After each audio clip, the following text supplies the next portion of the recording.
యోహాన్ గారు పద్మసు దీపం. యోహాన్ గారు యేసు ప్రభు వారి 12 మంది శిష్యులలో ఒకరు.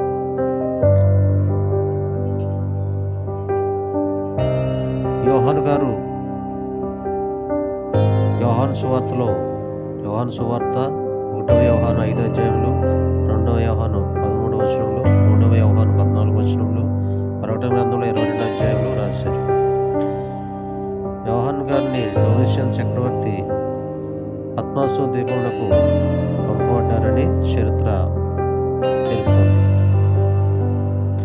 ఈ పద్మసు దీపం ప్రస్తుతం పెట్మోస్ అని పిలువబడుతుంది. ఇది గ్రీసు దేశంలో ఎగియన్ సీ మరియు మెడిటేరియన్ సీ తూర్పు మధ్యధరా సముద్రంలో ఉన్న 15 దీవులలో 150 చిన్న దీవుల్లో ఒకటిగా ఉంది.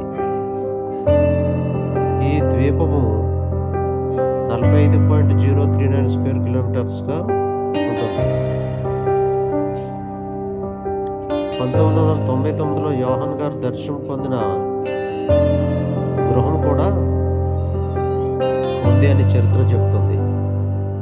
యునెస్కో అనే ఒక సంస్థ నిర్ధారించింది మరియు ఇది ప్రపంచ ప్రాముఖ్య ప్రదేశంగా గుర్తించింది. యోహాన్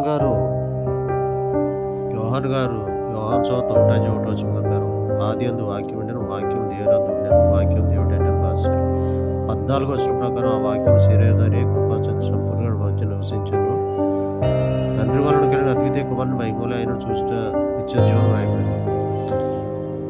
17వ అధ్యాయం 3వ వచనంలో అద్వితీయ సత్యదేవుడు ఆయనను ఆయన పంపిణీ యేసు నిత్య జీవనం రాయబడి ఉంది. ప్రకటన గ్రంథం 1వ అధ్యాయంలో సమయం సమీపించినది కనుక ఈ ప్రవచన వాక్యాలు వినువాడు వాటి గాయకునివాడు ధన్యులని వ్రాయబడి ఉంది. 1వ అధ్యాయం 18వ వచనం ప్రకారం నేను మొదటి వాడను కడపటి వాడను జీవించవాడను మృతుడినైతును కానీ ఇదిగో యుగయుగంలో సజీవుడైనాను వ్రాయబడి ఉంది.